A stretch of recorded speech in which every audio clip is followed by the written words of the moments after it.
that they make wise decisions for this city. Be with the folks here tonight. Again, protect them, bless them. We ask this all in Jesus' name. And everybody says, amen.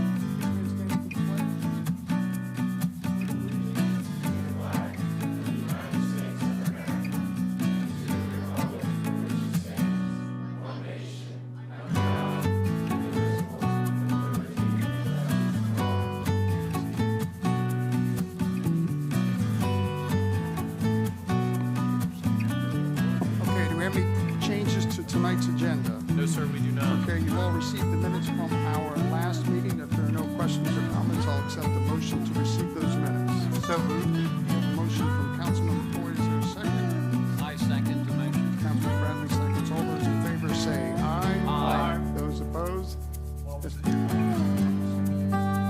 Okay, thank you very much. All right, at this time, we're going to call up Judge Sammons to do the swearing in.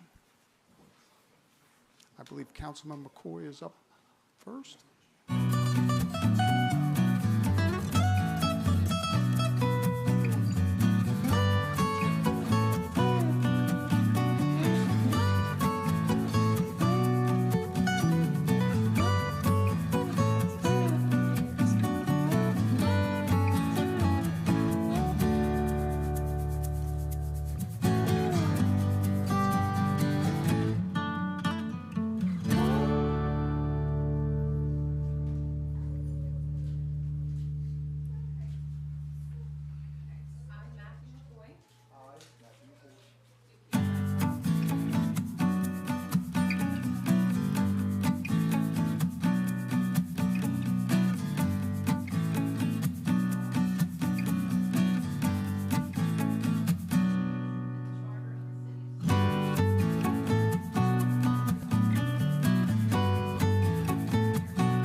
He's got to sign it first. He's got to notarize it.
I, Alan Quillen, do hereby solemnly swear that I will support the Constitution of the United States that I will support the Constitution of the United States and the Constitution and laws of the State of Delaware and the Constitution and laws of the State of Delaware and the Charter of the City of Seaford, and the Charter of the City of Seaford, that I will true faith that I will have true faith and allegiance bear to the same and allegiance bear to the same and defend them against all enemies whatsoever, defend them against all enemies whatsoever.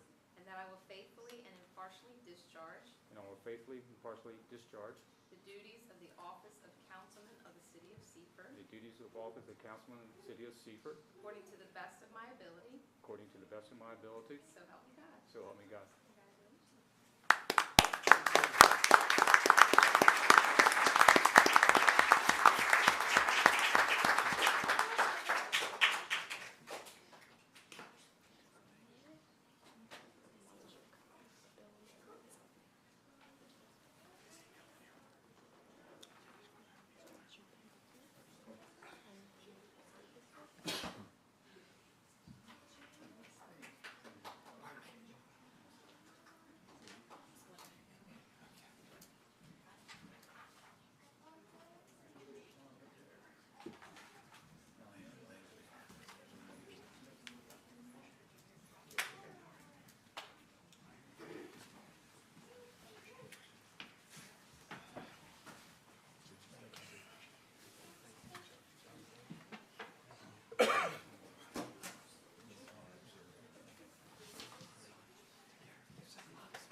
Sure copy to keep. It's right there.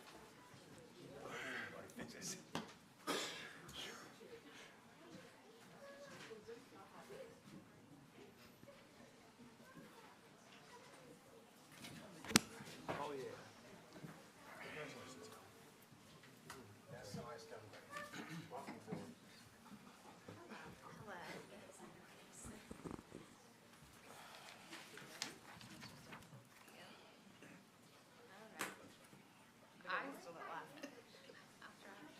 Sorry, it's my sister. Yeah, we're sisters, so we're trying not to make faces at each other. I, Stephanie Grassett, I, Stephanie Grassett, do hereby solemnly swear do hereby solemnly swear that I will support the Constitution of the United States that I will support the Constitution of the United States and the Constitution and laws of the State of Delaware and the Constitution and the laws of the State of Delaware and the Charter of the City of Seaford, and the Charter of the City of Seaford, that I will, that I will, truth, faith, and allegiance bear to the same true faith and allegiance bear to the same, and defend them against all enemies whatsoever, and defend them against all enemies whatsoever, and that I will faithfully and impartially discharge and I will faithfully and impartially discharge the duties of the office of Councilwoman of the City of Seaford the duties of the office of Councilwoman of the City of Seaford according to the best of my ability, according to the best of my ability, so help me God. so help me God. Thank you.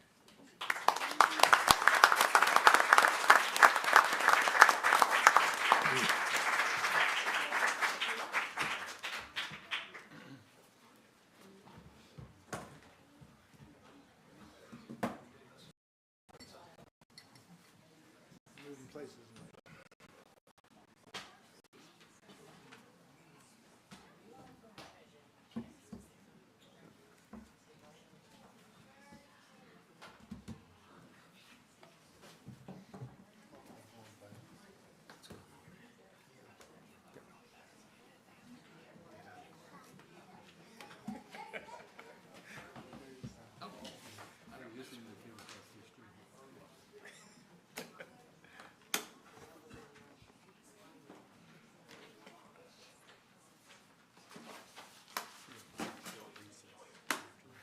It doesn't matter. Everyone's safe.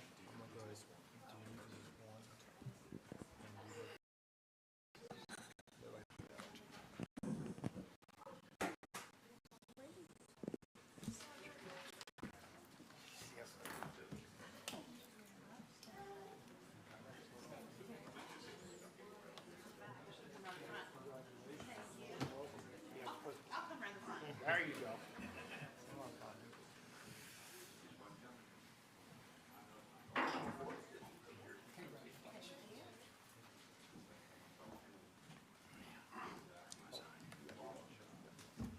We got you.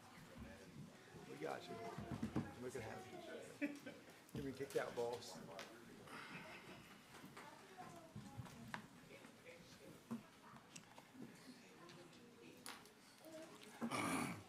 All right, standing room only here tonight. Thank you, everybody, for coming. Very exciting night here for City of Seaford. Got a lot of transition here tonight. New council, new mayor, and we're going to bounce around a little bit. First order of business is new business number 1. We're going to bump that to the very front. After the election, as a sitting council person, I get the opportunity to appoint somebody to the seat. And given the fact that we do have a new mayor and several new members of council, I thought it wise to bring somebody on board who had great leadership and great experience. So my recommendation to council was to appoint Orlando Holland. Orlando served a number of years here, and I think he'd bring great leadership to the council, but that'd be my recommendation. But for the new order of business, I would like to take a motion. Mr. Mayor, I make a motion to appoint Orlando Holland to fill the remaining portion of Councilman Matt McCoy's term. Okay, Vice Mayor Henderson with the motion. Do I hear a second? I second the motion. Councilman Bradley with a second. I hear all motions.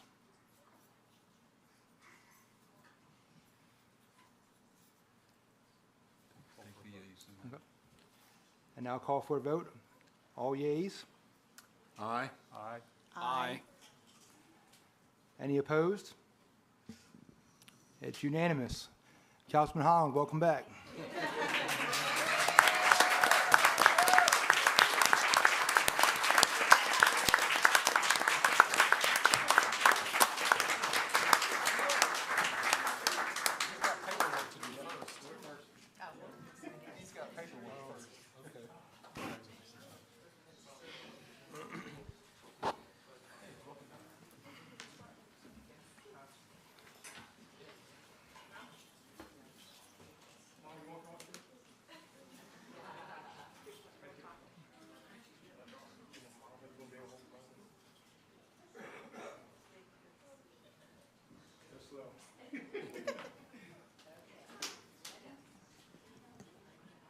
I, Orlando Holland, I, Orlando Holland, do hereby solemnly swear do hereby solemnly swear that I will support the Constitution of the United States that I will support the Constitution of the United States, and the Constitution and laws of the State of Delaware, the Constitution and laws of the State of Delaware, and the Charter of the City of Seaford, and the Charter of the City of Seaford.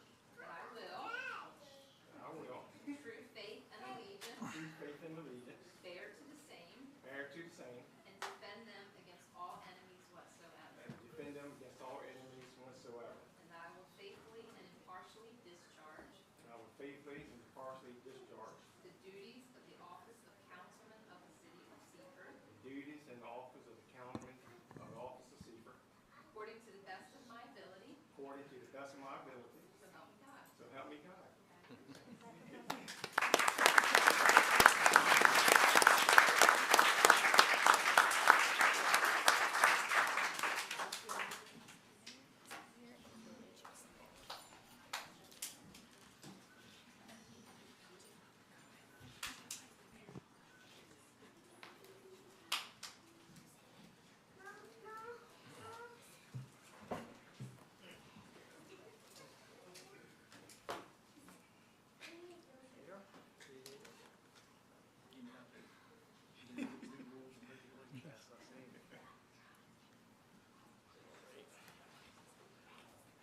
We will. Thank you.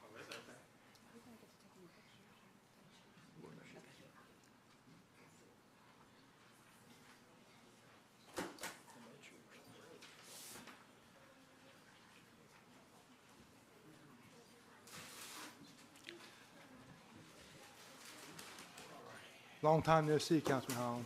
Thank you, sir. Yeah. With all the hoopla tonight, I did fail to ask to see if anybody's here for public comment. No public comment. Okay. We're going to move on to a procedure real quick. Do our vote for vice mayor. Going to hold a quick election. We should have some tabs around here. We're going to pass around. Quick vote.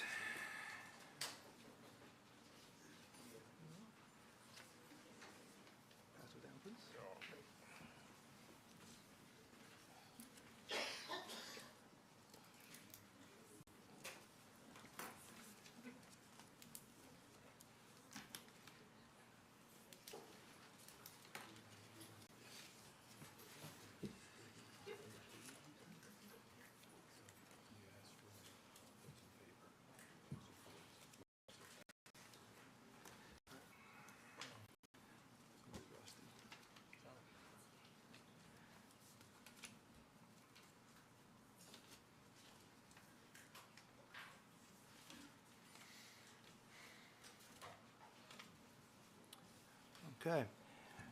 It's my pleasure to welcome back Vice Mayor Dan Henderson.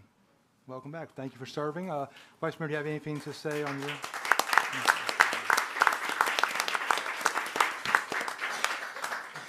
I'd just like to thank the council for their confidence in me, and I'll do my best not to disappoint. Well, we appreciate everybody coming here tonight. I know it's a big night for the city, a lot of transition, a lot of excitement here. And I know you guys aren't all here to hear Chris Smith's report coming up next. So no offense, Chris, but we're going to take a brief recess, give you guys an opportunity to welcome the new council. Take your time. Nobody's in any hurry here tonight, but enjoy it. We're going to take a little bit of a recess. If I can get a motion to adjourn. Mr. Mayor, I make that motion. Councilman Holland with a motion. Can I get a second motion? I second it. All right. And We stand adjourned. we stand adjourned. Thank you. We need to vote.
Okay, once again, guys, I appreciate your patience. During the hoopla, we forgot to mention the liaison appointments. As I want to mention that, Vice Mayor Henderson, once again, will serve on Police and Fire. Councilman Orlando Holland will serve on Admin and IT. Councilman Mike Bradley will serve on the Electric Department. Councilwoman Grassette's going to serve on Public Works and Wastewater Treatment Facility. And Councilman Quillen's going to serve on Parks and Rec and Code. I appreciate all of you serving in that capacity. Thank you so much. Now we're going to move on to new business. Number 2. Is June Merritt in the building? There she is. All right. Come on up, June. Thank you. Good evening, Mayor and Council. Good evening. All right. Chris Smith is here from Integra to present the city's health insurance renewal. And we've worked with Chris over the last few months, trying to get our information for renewal. And he goes out and he solicits vendors, quotes from vendors, and he provides them to us. And based on the renewal information, I'm recommending that we go with the option 1C, which is with the carrier Pan American. And he'll come up and he will present further information for you. Okay.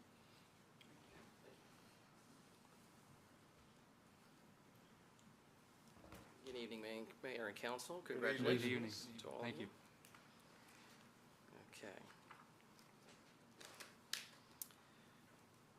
Okay, I'd like to read, if I could, on behalf of Integra Administrative Group, I'd like to thank the City of Seaford for their continued confidence in Integra in managing the city's employee benefit programs.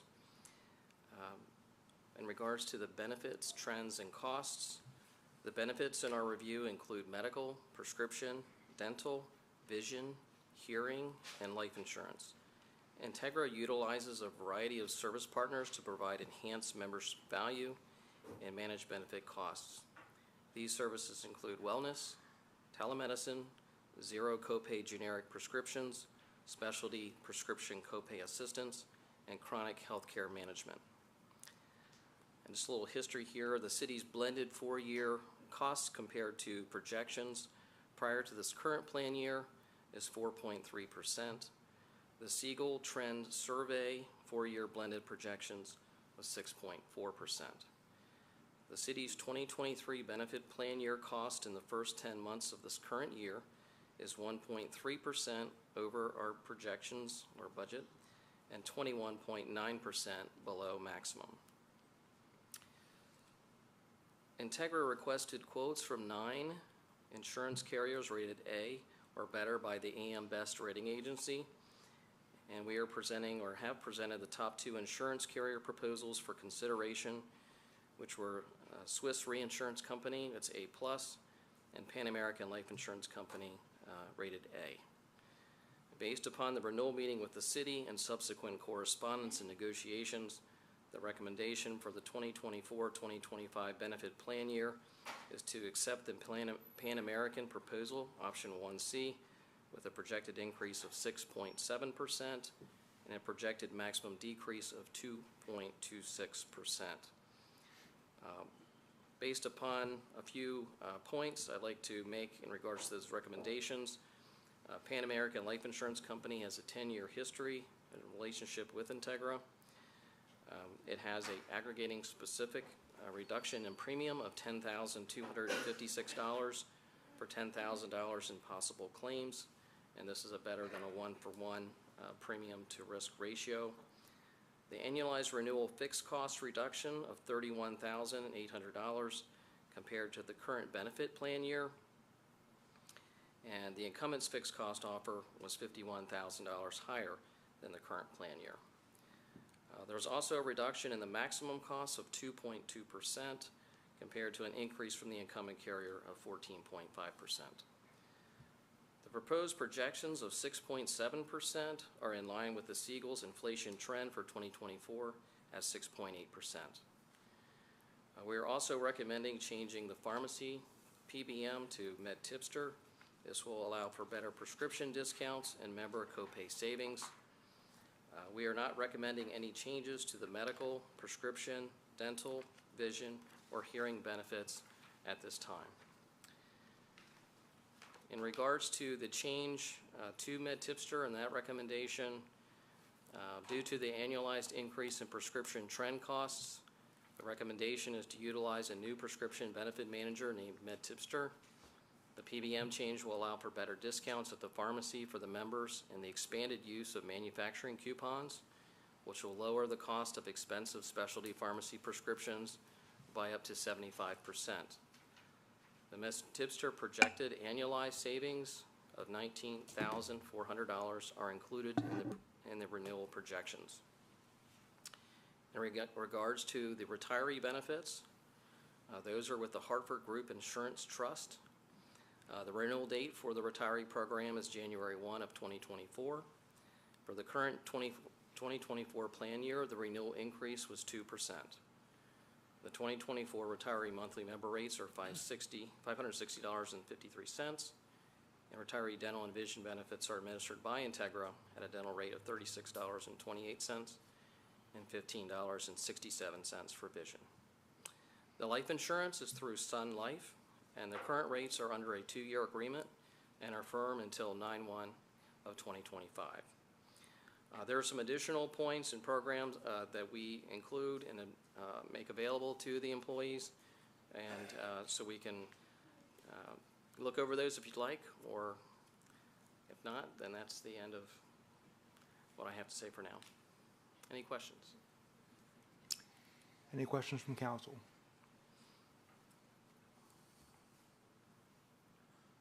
Okay. With no question, thank you, Mr. Smith. Appreciate it. With no questions from council, I will accept the motion. Councilman Holland, I'll make a motion to recommendation of June Merritt, Director of Human Resources and Finance, to accept the Pan American proposal option 1C for 2024 health insurance renewal. All right. Motion's been made. I'll accept a second. I second the motion. Councilman Bradley, a second. I'll take all the votes to approve. Say yay. Yay. Yay. Aye. Any nays? All right, the motion passes. Thank you, Mr. Smith. Appreciate it. Thank you, Council. Thank you, Mayor. All right, now we're on to new business number 3. Okay, is Mr. Tim Porter here? Good evening, Mr. Porter. Good evening, Mr. Mayor, City Council. So just a little background. Mr. Porter is with the Cross Christian Academy on 110 Holly Street. He is proposing, he's reached out to the city to, as part of the course agricultural program curriculum, to raise chickens. The city code has a prohibition on the raising of chickens in city limits. There is an exception in the code that can be made by the city manager. So I did have a phone conversation with Mr. Porter, and I requested that he place his request to me in writing, which is included in your package there as an attachment. Based on the scope of the request, I did not feel comfortable approving it. So with that kind of tee up, Mr. Porter, if you would not mind explaining for the council your request in detail. Absolutely. We would like to be able to raise approximately 24 chickens in a coop outside behind our high school, which is actually under the bridge on 110 Holly. But before I say any more, I'd actually like my FFA president to come up and also say something before the council, if you guys wouldn't mind also. Right.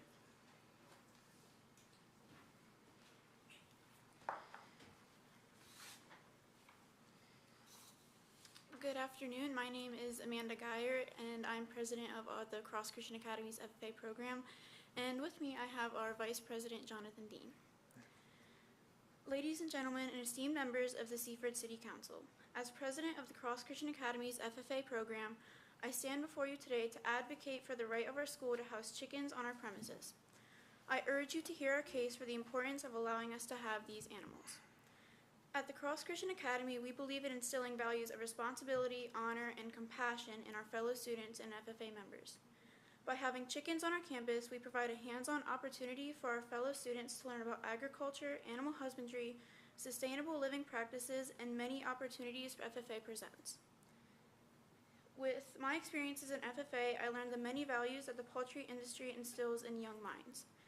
From the classroom to the Delaware State Fairgrounds, I've been shown the many values and important lessons this field has taught me and continues to teach me. As FFA president, it is my goal to pass these values on to our future generations, and with these chickens, that can be made possible. These educational experiences are invaluable in shaping our students into well-rounded individuals who are prepared to be thoughtful and engaged members of society. Furthermore, the presence of chickens at our school goes hand in hand with our commitment to environmental sustainability. Chickens play a crucial role in organic waste management, and the scraps and waste can be turned into valuable compost. By integrating chickens into our school community, we are not only teaching our students about the importance of environmental stewardship, but also actively practicing it. I ask you to reflect on the core values that we as a community hold dear. The right to maintain chickens at our school is not just about raising animals. It's about fostering a sense of community, responsibility, and education among our students.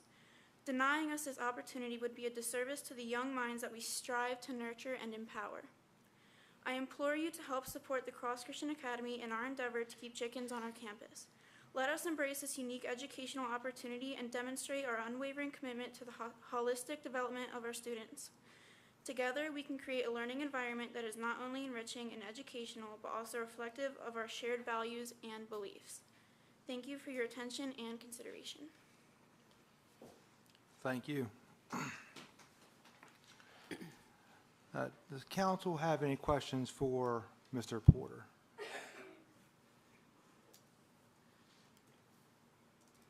Yes, I got one. How did you come up with the number 24? Well, when we were doing some research in the hatching of the chickens that we originally had brought for the children to study, about 24 is how many we could actually fit in the incubator.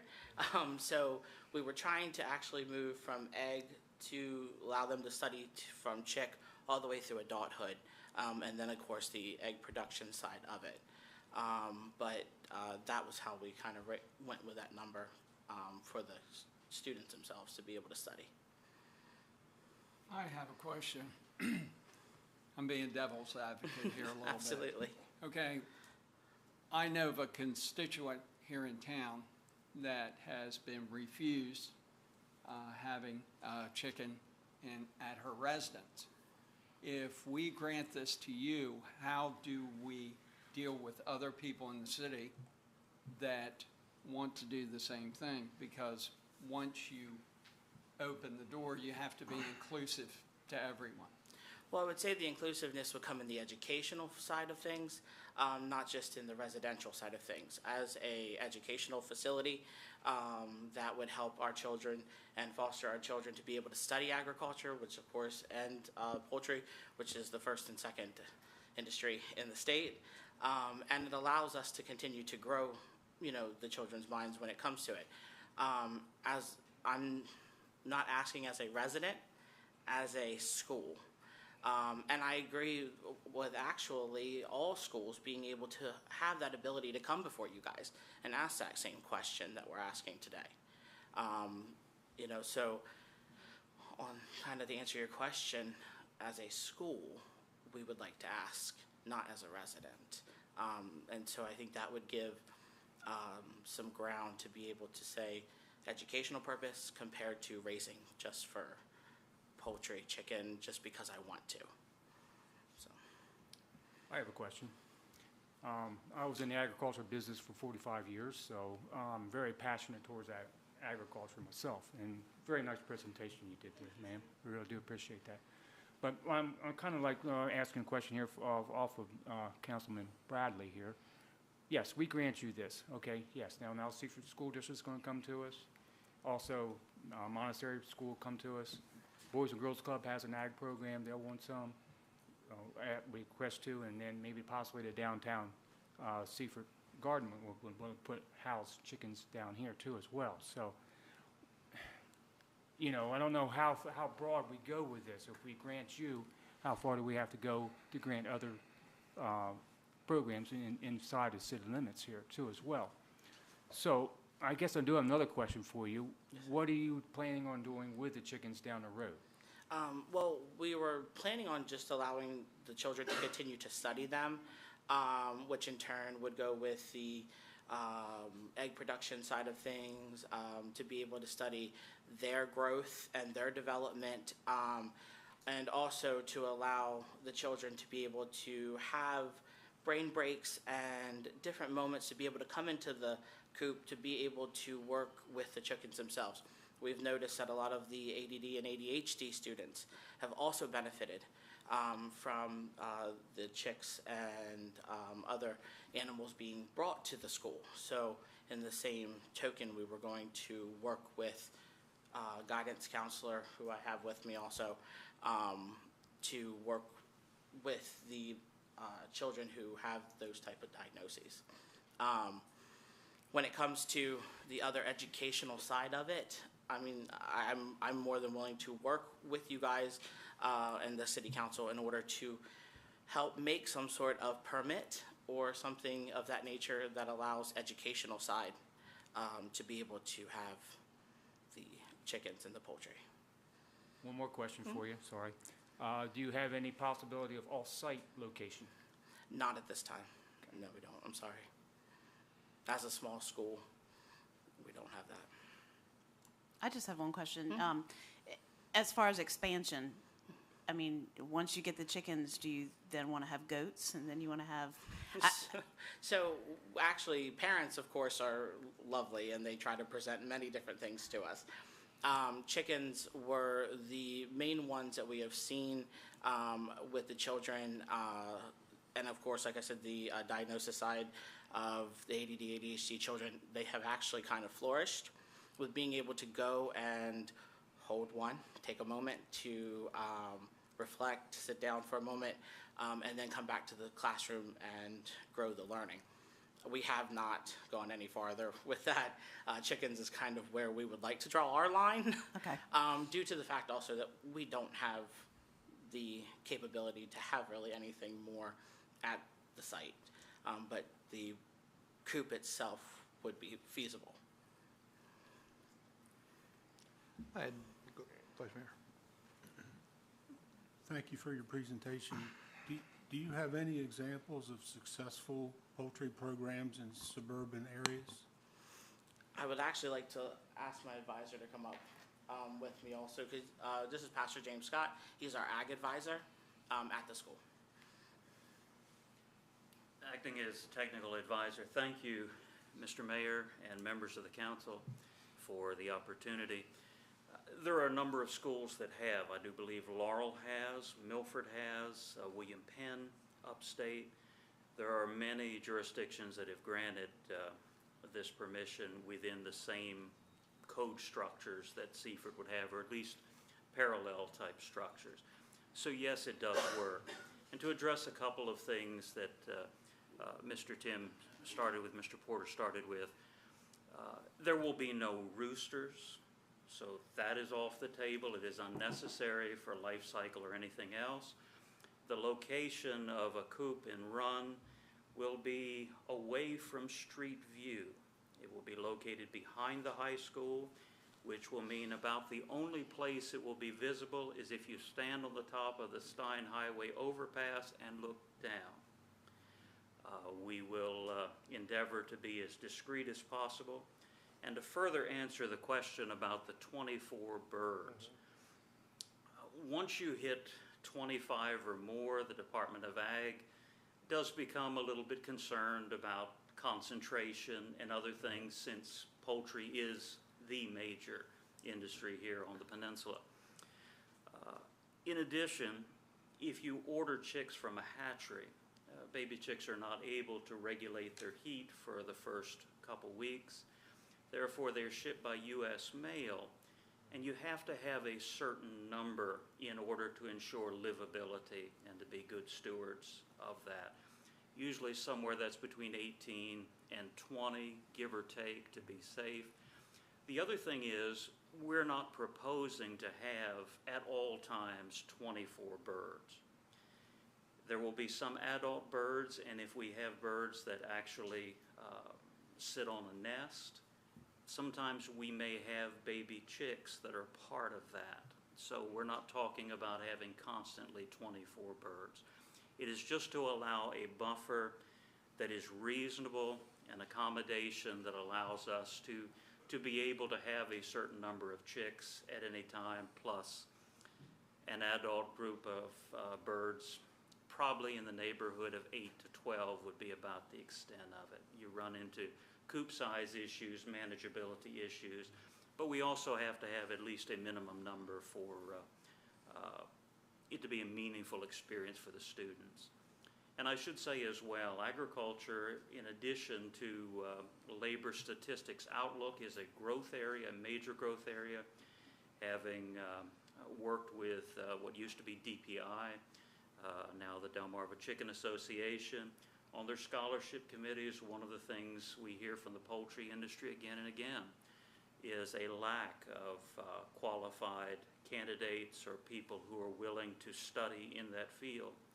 But in addition, agriculture is interesting amongst all the STEM subjects. It not only gives you the science and the technology, but it wraps that in a package of life lessons and leadership lessons. And while we could have a program totally dealing with plants and organic material of that way, when you introduce the possibility of caring and shepherding for life, it adds a level of responsibility and leadership potential. We want to work with the city. We want to help the city negotiate. A very good question, Mr. Quillen, about where does it stop? I think there is a hard and fast line between a residential versus a nonprofit educational process. We are not setting up a commercial business. We're not selling eggs. None of that. It will be totally in-house. We're willing to work with the other schools, but I think as well, the council has to kind of decide where to draw a line as how much and how far. We're willing to work with that. We're willing to be as discreet as possible. But I do think as you folks look to the future, at some point, these are life lessons, regardless of whatever field these kids go into, that they will take with them. I can show you people with all kinds of degrees in agriculture that never spent a day on the farm or never spent anything in agriculture. They are doctors, surgeons, philosophers, clergy, business owners. It is all about the life lesson. And that's what we hope to do. And we hope as well to work with the community, maybe to help address those other groups and to provide a way in which we can be a focus point of working together with everything from Parks and Rec to the other schools and other communities. Any more questions from council? Just one more question. Yep. When school's out, and of course you're gonna have a whole summer, who's gonna be maintaining the birds during that period? That would be myself and the FFA chapter that is still going to be part of the continuing to go on through those months. Okay. Because they have to have monthly meetings. Will you be participating in the state fair? Yes, sir. Chickens? We would like to. And just to address one other thing related to that, at all times, we propose that access will be restricted to address any biosecurity concerns and those issues, as well to ensure that at all times throughout the year, there will be care and maintenance of the birds, of the flock. Councilman Holland? Charles, question for you. On the code side, has Mike looked into that as far as ordinance to be put in place or check with any other info from other schools? So we have not, no, sir, Councilman Holland. The code merely says chickens are prohibited. Again, it does, period. It does permit the city manager to make an exception. And as I spoke with Mr. Porter, if the life cycle of the chicken were from hatchery to peep and maybe beyond a couple weeks, I could probably approve that for a limited number of birds. This is well beyond that. This is keeping the birds all year round, permanently. You know, it's also egg production now, which I had not heard before, compost operation. So there's a lot more to this, and yeah, I was unaware of some of the depth Well, and that's what I'm breadth saying, of before it. we go in and just check with other schools, get more facts on it. Yeah, we can they provided us dive into Laurel, it. Milford. I can certainly reach out to those. We can certainly reach out to those jurisdictions and see how they did it, what their code restrictions are. We can Right. follow up with that, yes, sir. And I'll be glad to help out with that, because I have contacts with the FFA advisors at the other schools. Councilman Bradley? And as a matter of clarification, I have not always been a city resident. We had horses, chickens, sheep. I mean, I've done the whole livestock gambit, so I'm somewhat familiar with the responsibilities. Yes, sir. Yeah, I guess my concern is to be about, inside the city limits, we're going to have to oversee this and make sure it's up to standard and make sure it's Keep not up the code, that's what I was any saying. violation, things of that nature. So it's another thing to manage. Yeah, I think if you just give an approval, Councilman Holland, I think is on the right track. If we don't have some regulations, standards to hold the people to, I think if council just gives an approval, our code department's not going to have a lot of guidance to Right. react to. Okay. Do we have any more questions from council? All right. Thank you very much for your presentation. Thank you, Mayor. Thank you, City Council. Okay. Without any further questions, we'll accept a motion on the matter. Mr. Mayor, I make a motion that we postpone any action on this matter so that we can investigate best practices of the schools that were mentioned by Mr. Porter and his associate, and to gauge the level of management that's going to be needed by the city. Okay. We have a motion on the floor. Do I hear a second? Councilman Holland, I second that motion. Councilman Holland, second the motion. Can I get a vote for all the ayes, please? Aye. Aye. Aye. Aye. And the nays? All right. We're going to postpone this matter, do a little additional intel, and then we'll definitely be in contact with you shortly. Moving on to new business number 4, Director of Electric, Bill Bennett.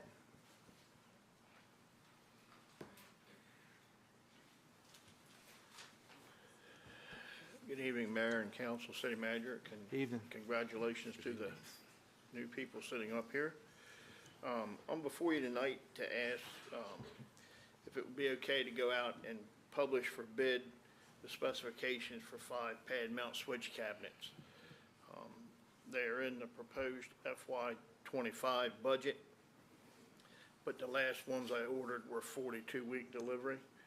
So if I wait till after the budget is approved and then put it out, it would actually end up being FY26 items. Of the 5, 3 of them will be used at Phase 2 of the Western Sussex Business Campus. They're funded through escrow money already provided by the developers. The other 2 will be used at the Seaford Innovation Project, the Nolan Capital Shopping Center, and they will be funded by the developer as well. So I'm just asking for permission to publish this bid. You know, we would advertise it tomorrow, and I would send it out to my vendors. It would come back for bid opening, and it would come back to council for approval once the bids are received.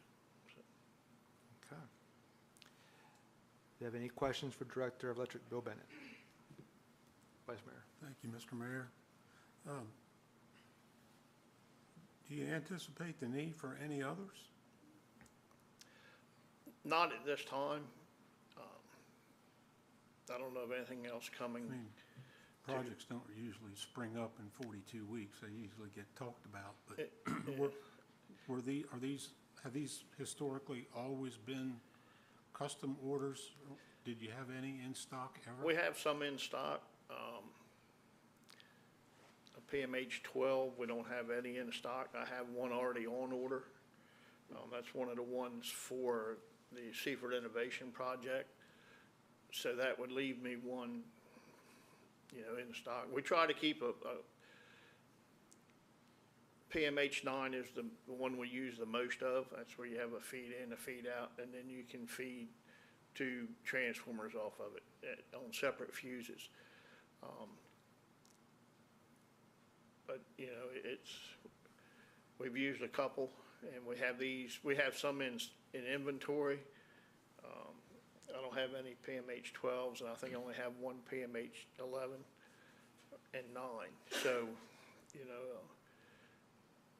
this is just trying to look ahead so we can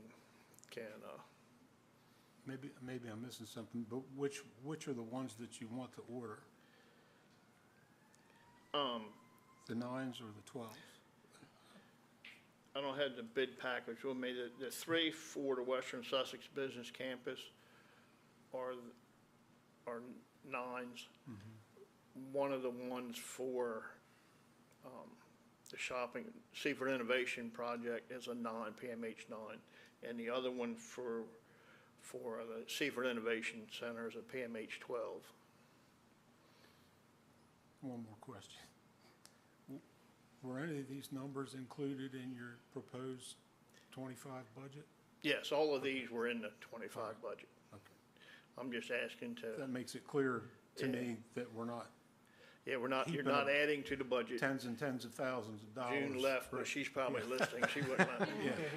I'd have a big dagger in my back right now. No, it's not adding anything to the proposed budget that you saw at the workshop last week.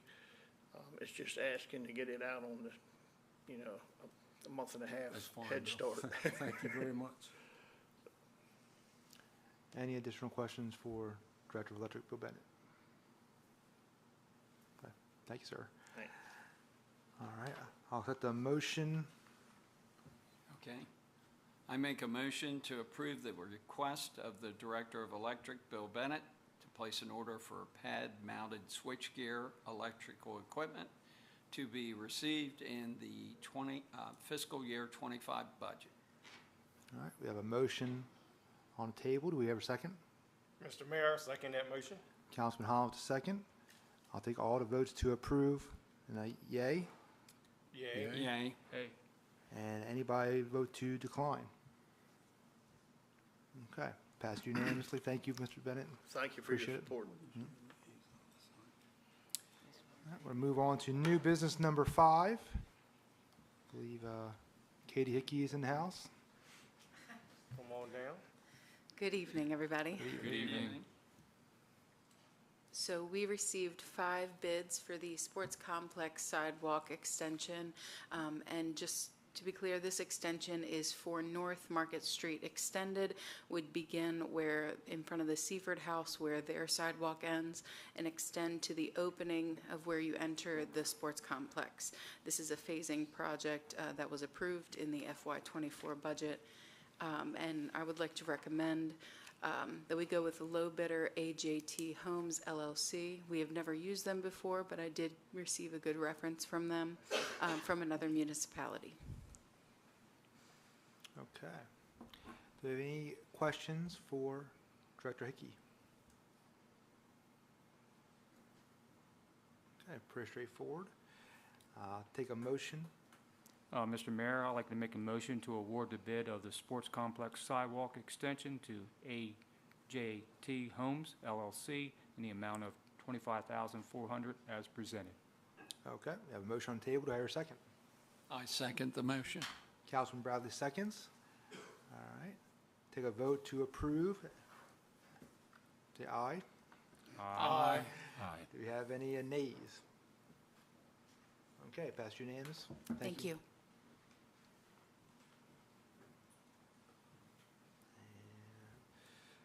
On to new business number 6, bids for cleaning services. Okay, thank you, Mayor. The city received 2 bids on May 8th in response to our reference solicitation for cleaning services. This contract is for cleaning of all the facilities, police department, city hall, wastewater treatment, utility building, and the recreation building. So quite a few facilities. We traditionally do a 3-year contract. We're at the end of our contract cycle with our current vendor. We received 2 bids, One Way Services LLC and SLT Associates LLC. They're both new vendors to the city. The current incumbent vendor did not bid. And I've included the bid worksheets that we received.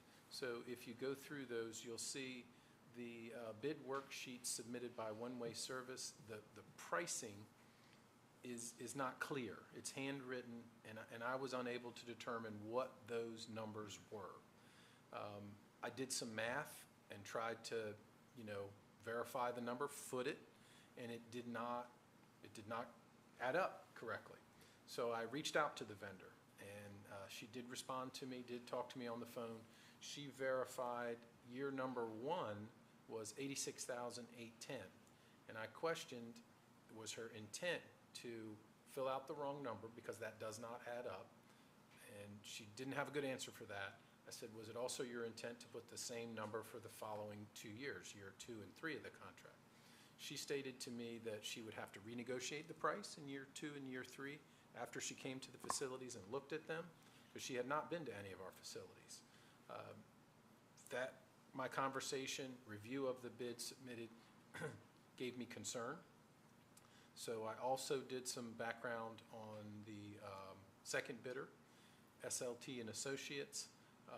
Their bid did add up. It was typed. It was well written. That vendor, I checked with some of our facility contacts here. That vendor came to each facility, spent time, walked through the facility. I also called one of the references provided. The references are listed there in your information. One gentleman in particular spoke very highly of the vendor, said he works for PNC. This vendor cleans 30 PNCs for them currently, does a great job. He would give him additional work if he had the opportunity. So the recommendation is to go with SLT Associates based on the background research. Additionally, in your package, I did include the bid tabulation from our current bid, because council typically asks what we're currently paying. We're currently paying $52,629 annually. So either vendor does represent a large increase in the cost of this service to the city of Seaford. I'll try to answer any questions council may have. I still got one. Councilman, are we currently using now? So our current vendor is listed there. It is, I don't want to mispronounce it, so let me just go to it. Interstate Premier Services Corporation. So they didn't rebid? They did not. Okay. They did not. They've done an acceptable job. We were a little disappointed they did not. I guess I rebid. thought we were having trouble with them at the beginning, right? We did have some, they were a newer vendor to us because the vendor prior to them left us in a, Okay. yeah, you might recall that. Yeah. So we had to publish a bid pretty quickly and get them in. But they've done okay. There were some acclimation issues getting them in here, Okay. making them understand what our scope of work was and working around our facilities. Mhm. Yes, I have a question for City Manager Yes, sir. Anderson. Where is STL Associates located? I do not know. I think he has it here in his information. I do not know, sir. Okay. I do not know. I want to say he's I upstate. didn't know it's a local vendor or not. Oh, no, I think he's upstate. If I remember his submission correctly, he's in Wilmington or Bear or somewhere of that nature, but don't quote me on that. This is his first bid for us that I'm aware of, and his first opportunity to work for us, though. So Donnelly Margin did not want to bid? Donnelly Margin has not bid for us for quite some years. any additional questions for City Manager Anderson?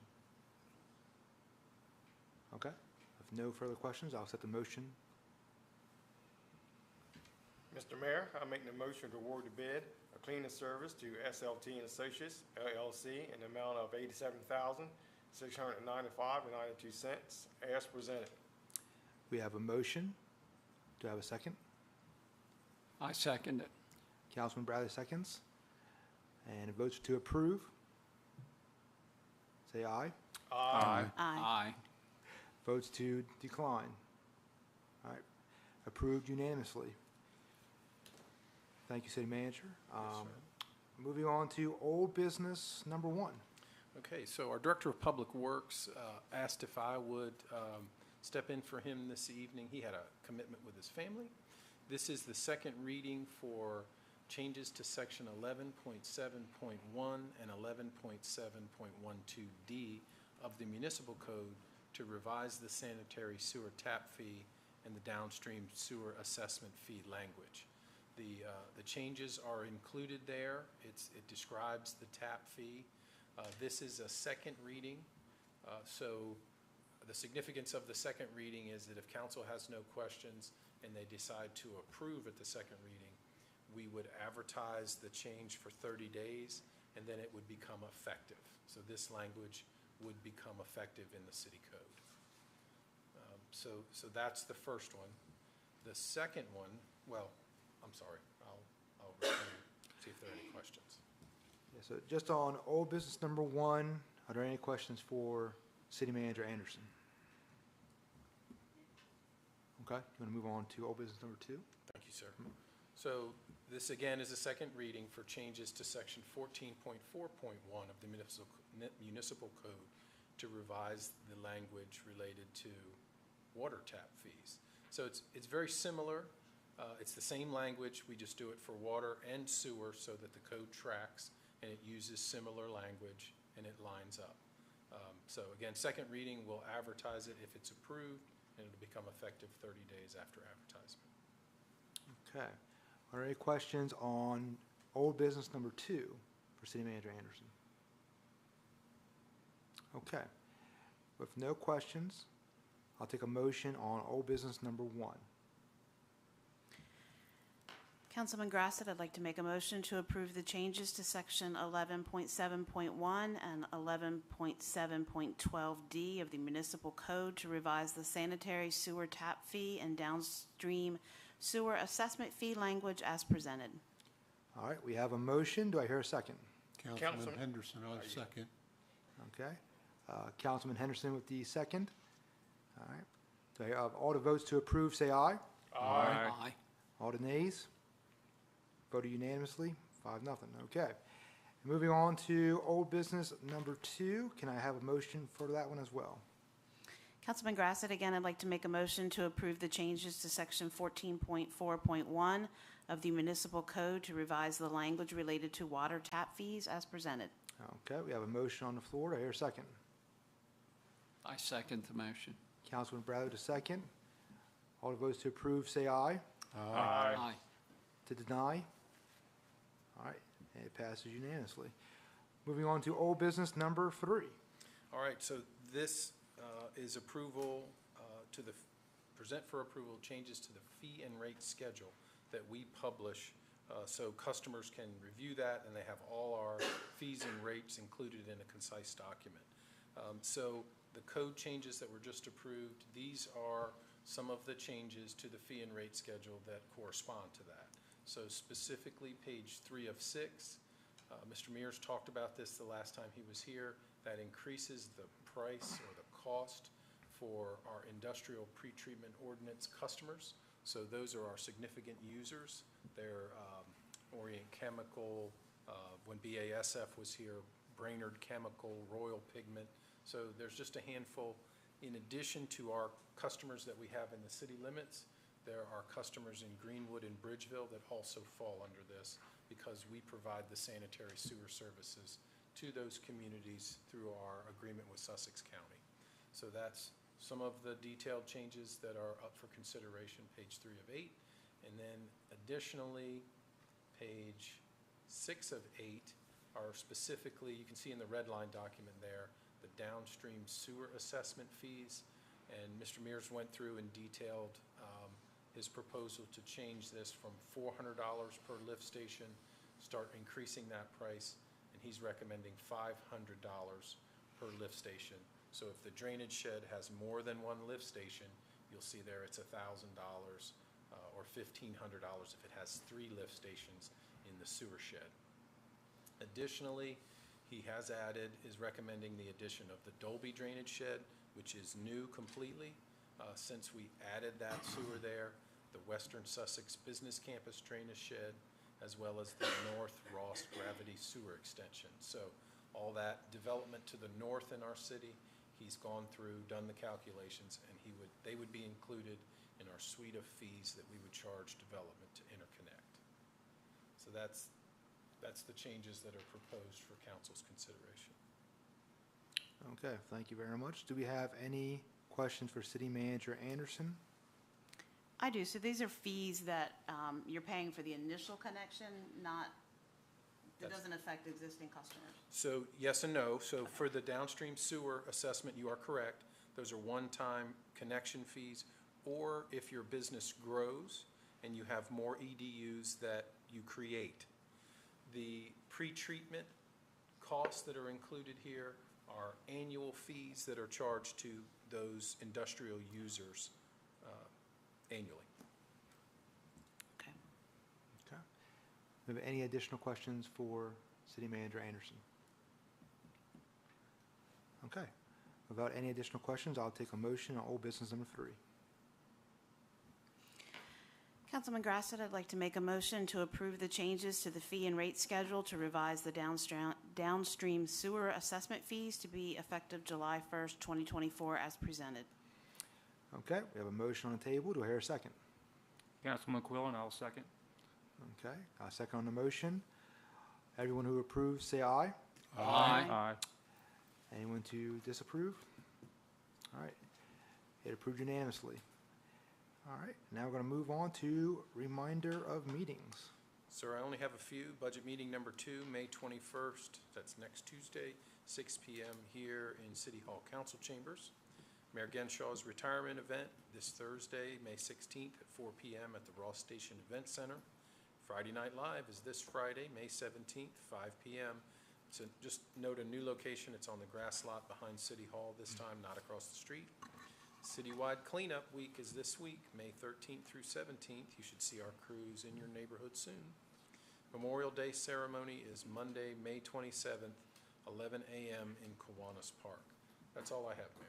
Quick question for Joel. Yes, Hey, sir. why didn't they move it from over there to? Our Director of Economic Development is here, not to put her on the spot, but I would rather I have think there was her, a liability or something. I'd rather have her answer the question than You think you'll need the fumble. bus quick, Trish? Thought you were going to get out of here easy tonight. So we changed locations for 2 reasons. One, because it's a great problem to have. We're growing. So that spot's getting much smaller. But additionally, if you'll remember, Birmingham came forward. They're going to do their outdoor patio and fence that in. So that doesn't make it conducive for us to be over there with Friday Night Live. This is a much larger spot, Right. much more visibility. So we're hopeful that this will pan out for everybody. Good enough. Thank you. Very nice. Growing is good. That's a good thing. All right, we're going to move over to the committee reports. Going to bounce around a little bit tonight, guys. A little bit, some moving pieces, so to speak. Vice Mayor Henderson, if you would kick us off with the police and fire report. Thank you, Mr. Mayor. Got a complete report from Chief Wilson of the Seaford Volunteer Fire Department and from Chief Kraft of the Seaford Police Department. You will notice that we have a new president of the department, which I have not had a chance to have a discussion with, so I don't have any communications from him this period.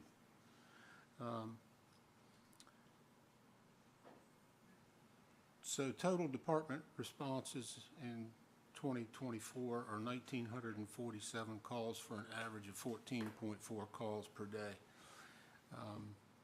If you look back up to the April and May average calls per day, they're running a little bit, they're running average. but they are increasing gradually. The next, under the statistics, you'll see the total hours and personnel in service, total miles traveled this month, or total for in the months and the totals for the year. Moving down to significant events, we had a couple of mutual aid responses in April. April 30th, we had a structure fire in the city. Actually, I'm not sure that is in the city, Dogwood Drive, but there's another out-of-city motor vehicle crash with entrapment that was on Seashore Highway and Gravelly Branch Road. Another call on the 6th of May was out of the city for another motor vehicle crash with entrapment out on Baker Road past Wesley Church. Under apparatus, all apparatus are in service at the fire department. And next you'll see the number of gallons used and the net cost and the different number of times at the pump for unleaded and diesel. The next section will show you training, which the next training is tomorrow. It's aerial rope rigging evolutions, and that'll be at the fire station. The next chart shows you the total number of hours in training for the year.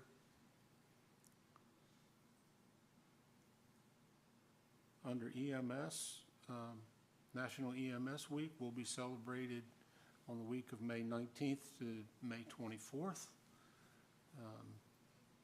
If you know someone in the EMS field during this period of time, please reach out and express your appreciation. This is something of concern. You may have heard this in the news, but there's been a spike in overdoses in the area, and it's prompted a medical guidance reference treatment and strength of drug. We have, or they have advised their crews of the immediate danger while responding, because this poses a threat not only to the patient, but also with the number of the small, infinitesimally small amount of fentanyl, a responding person, whether it's a police officer or an EMT or a firefighter, a very small amount could do them extreme harm. So it's putting a stress, and increased vigilance is happening because of these overdoses. You have career fire service employee anniversaries. Robert Givens on the 25th, Logan Cleversey on May 2nd, which was last week, and Alan Jarman, which was yesterday. Congratulate them if you see them.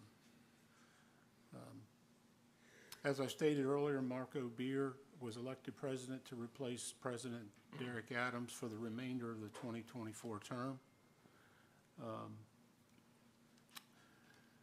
Career firefighter and EMT Alan Jarman was promoted to career lieutenant. He will be on the C shift.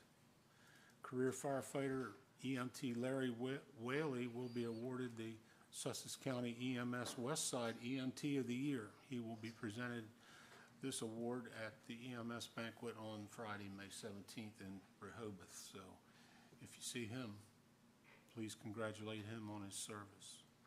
Moving on to Seaford Police Department, as usual, you'll see the multi-columns for prior years and the current year numbers of complaints and the different subdivisions there. In this period, there were 188 counted all crimes, 15 felonies, 52 misdemeanors, 17 violations, and 104 other. 79% clearance rate. If you refer to the last period, that clearance rate is down somewhat. And under additional crime in CID, we have 11 felonies and 16 misdemeanors for a 33% clearance rate, which is also down from this period. But please note that 10 of those occurrences are pending active, so that they'll get cleared out, and that'll bring the clearance rate back up once they get cleared. Under drug complaints, there were 25 drug crimes with 25 adult arrests, 4 search warrants, and 3 seized firearms. There were 299 traffic contacts with 162 citations. The chief did mention that with the increasing number of officers online, they have more time and more resources to do traffic enforcement, which has also brought down some of the injuries and some of the other crashes from previous periods. You might have noted that in previous periods you might have had as many as a half a dozen or a dozen hit and run accidents. We're down to 2 in this period. So we are hopeful that traffic enforcement will increase safety on the streets. Under significant events, you'll see on April 29th that there was a bomb threat at Planet Fitness again,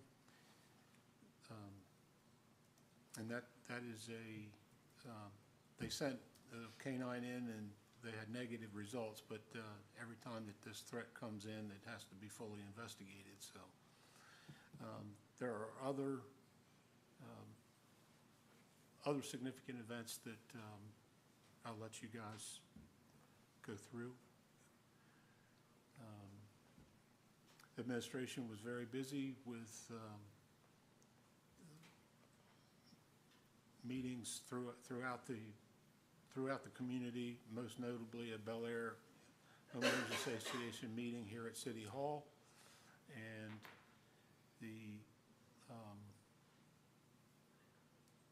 Seaford Police Department Lieutenant promotional oral boards. They were done. We had 2 candidates that sat for that. And under community events, they were also busy, notably, and regrettably, I missed this one on May 9th. There was Children's and Family First, the dollar dinner with the cop and the DAG, the Deputy Attorney General, at the Boys and Girls Club. Lots of training going on. In the past few days, the Corporal Matthews went to Rehoboth to do some bicycle patrol training for their cadets. There's a reciprocal action. We're doing some training for them, and they're providing some resources for us. So we're grateful that we're able to interact with Rehoboth Beach in that regard. That's a good place to stop. Thank you for allowing me to present the report.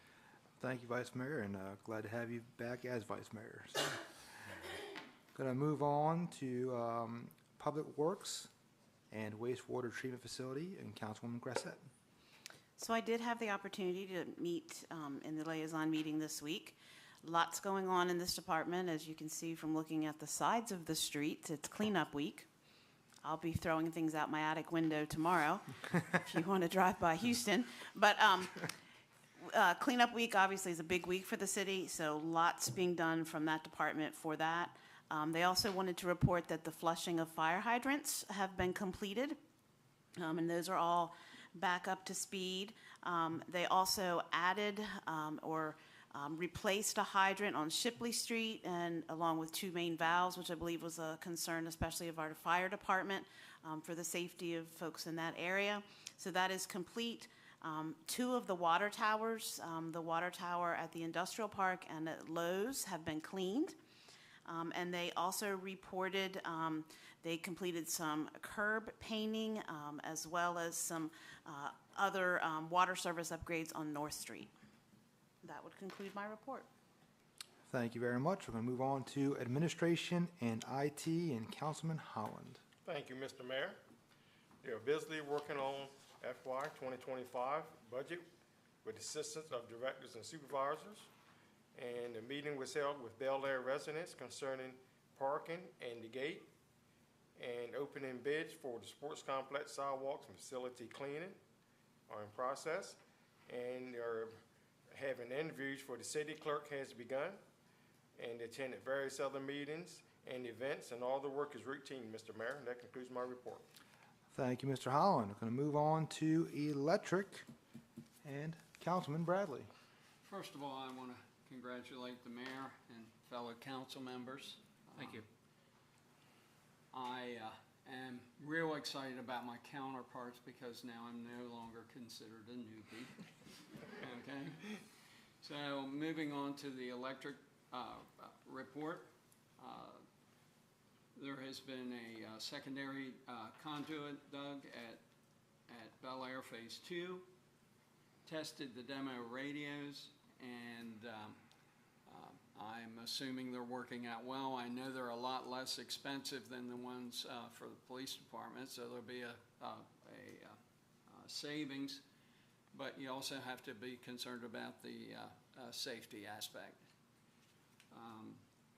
Working with the poles and bases for the camera poles downtown, and of course you've been working on the fiscal budget for 25, and you had 2 employees do their 90-day evaluation, and they are doing well. With that, respectfully submitted, Mike Bradley. Thank you, man. Thank you, Councilman Bradley. And now moving on to Parks and Rec and Code, and Councilman Quillen. Thank you, Mr. Mayor. First off, I want to say I'm excited to be working with Katie and her staff, and I think we got a lot of things going on here, so I really enjoy digging in with you and working hard with you. A lot of things are going on in the last 3 weeks. I'm going to try to make it a little short here for you.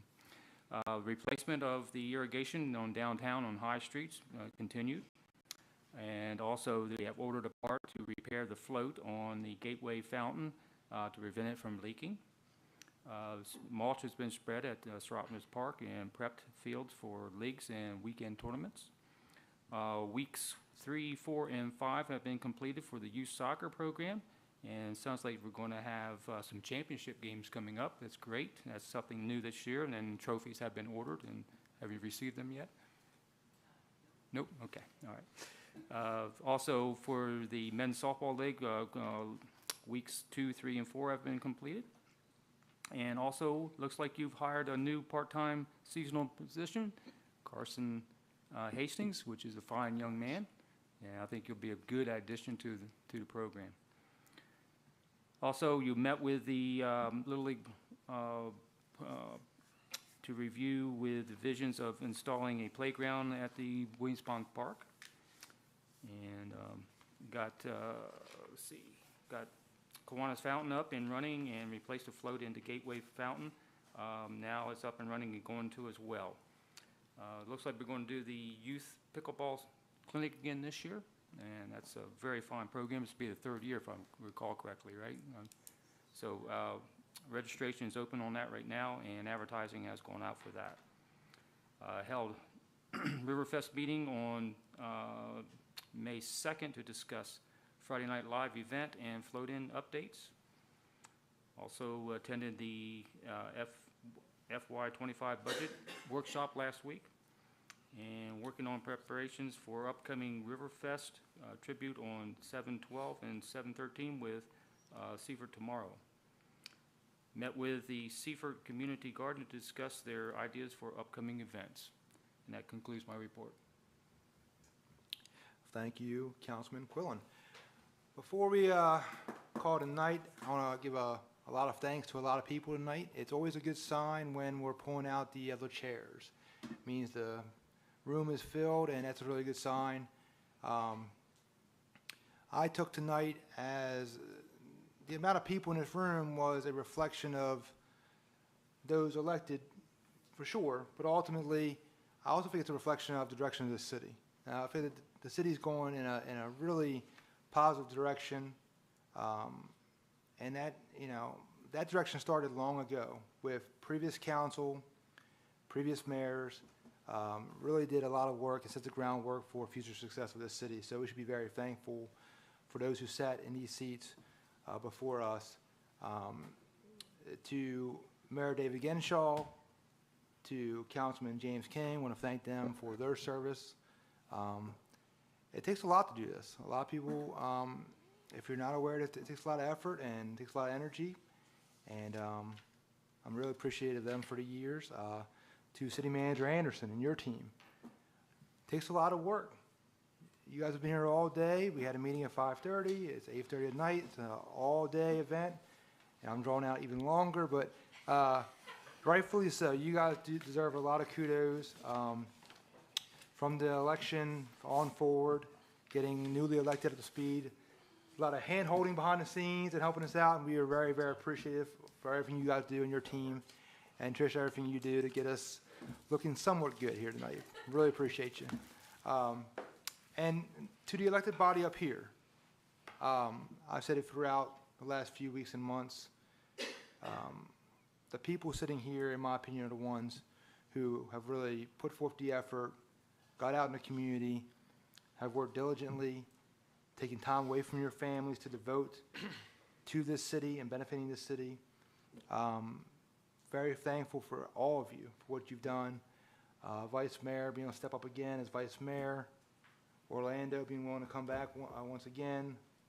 Councilman Bradley for stepping up into the electric department. It's a really big position. Really appreciate it. And to newly elected Councilwoman Grissett and Councilman Quillen jumped right in from day one.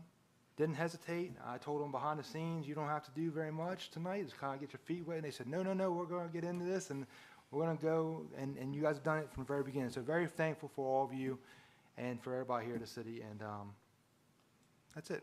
Going a little long tonight, but really appreciate everybody for being here tonight. And with all that, I will accept the motion to adjourn. So moved. Do I hear a second? Second the motion. All right. And everyone who agrees, say aye. Aye. With that, we adjourn. Yeah. The board is over. Gotta work on that. Yes, you do.